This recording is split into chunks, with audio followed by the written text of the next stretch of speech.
If you wish to visit international and you don't have a passport, you are from India, you can still visit one, and that is Nepal. Believe me, this country will leave you surprised by its welcoming behavior and adventurous location, such as Pokhara, Kathmandu, Chitwan National Park, Lumbini, etc. So here I'm going to share the 6 night and 7 days itinerary with you all. Day one, first thing in the morning, cross India-Nepal border at Sanoli by simply showcasing your Aadhaar card. But you will have to do the documentation of your vehicle. They call it Bansar. After completing the documentation process, drive approximately 30 kilometers to reach Lumbini. Check in into your hotel and get fresh and directly head to Lumbini Monastic Zone. It's a UNESCO World Heritage Site. It's a beautiful place, features over 25 international monasteries, showcasing unique architectural style from countries across Asia and Europe. In evening, you can visit Maya Devi Temple. It is a exact birthplace of Gautam Buddha. On day two, you need to drive from Lumbini to Chitwan in the morning. In afternoon, check into your hotel. Make sure your hotel is booked somewhere near Sauraha at Riverside so that in the evening you can enjoy the sunset and you might spot the rhinos coming to drink water and crocodile. If you're lucky enough, you might spot tiger as well. On day 3, leave early morning for jungle safari inside Chitwan National Park and make sure you have booked your safari at least one day prior.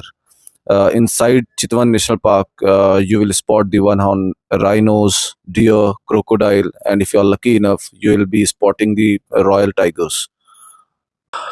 Your safari will be completed in afternoon, so you can leave for Kathmandu. You'll reach Kathmandu in evening. After check into your hotel, you can do the local shopping, local dining, and I will suggest you to visit Club LOD. It is one of the top 40 club in the world. Your safari will be You can explore the Kathmandu on day 4 by visiting multiple Hindu temples. Those temples are truly beautiful. You can do the shopping. I will suggest you to explore the Darbar Square. It is one of the UNESCO World Heritage, and there are multiple beautiful temples. You will surely enjoy it.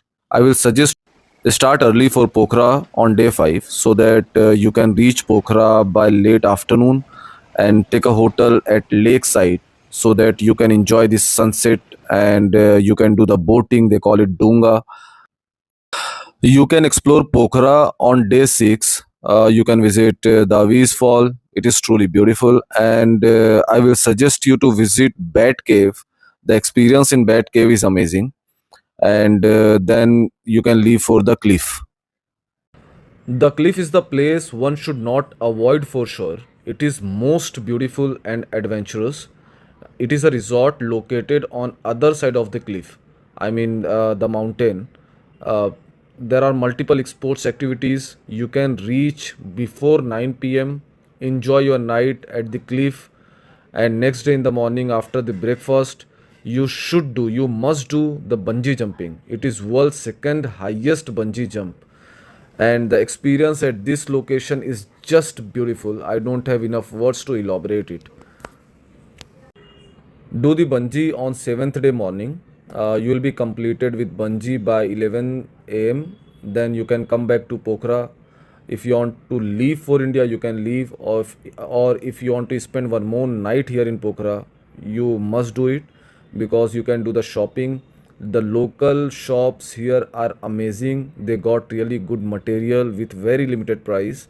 Here you are completed with your 6 night and 7 day trip of Nepal.